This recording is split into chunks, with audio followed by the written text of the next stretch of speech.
Killing baby girls or allowing them to die is something that is hard to imagine or to even understand, but this tragedy is still occurring today and is called female infanticide.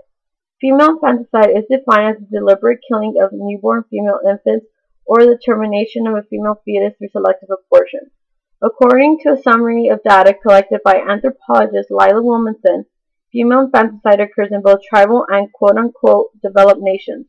This practice is no longer an exception but a commonplace.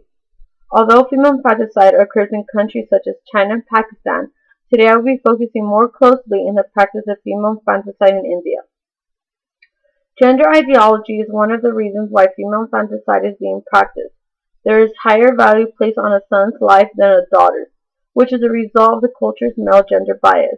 The Brahmin community promoted customs and rituals that gave more importance to sons. The killing of females created a male-dominant and son-worshipping society. Because men are seen as an economic asset and are needed to work since they are most likely to get employed over a woman. Men are also receive their dowries, and since they do not have to move out of their parents' house, they can also support their parents economically when they get old.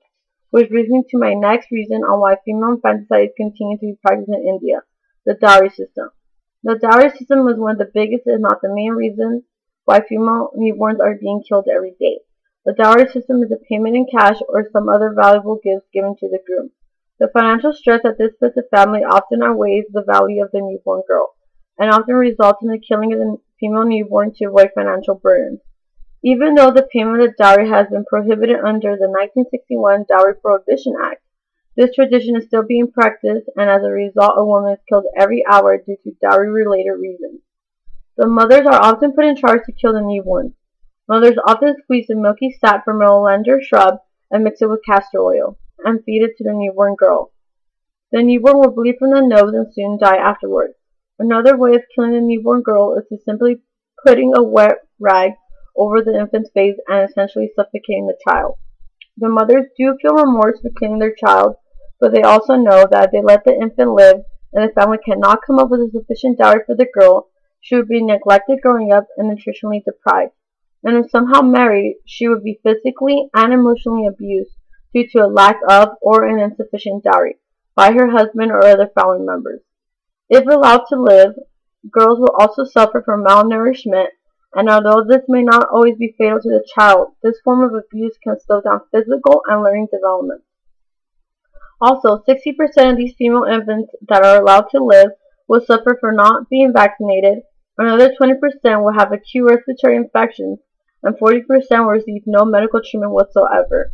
Another form of killing the infant is by simply aborting it. In these modern times, the woman's husband and in-laws will actually pay a doctor under the table and force the woman to undergo an illegal ultrasound. Selective abortion is a practice of terminating the pregnancy based on the sex of the fetus. As a result, the female-to-male ratio is now 933 to 591 females to every 1,000 males. This practice has gone down slightly over the years, mainly because there have been laws to attempt to stop female infanticide. Documentaries such as It's a Girl, the 3 Deadliest Words in the World, and there have been campaigns to raise awareness for female infanticide in India. These campaigns are meant to enforce the government to take actions and enforce the laws.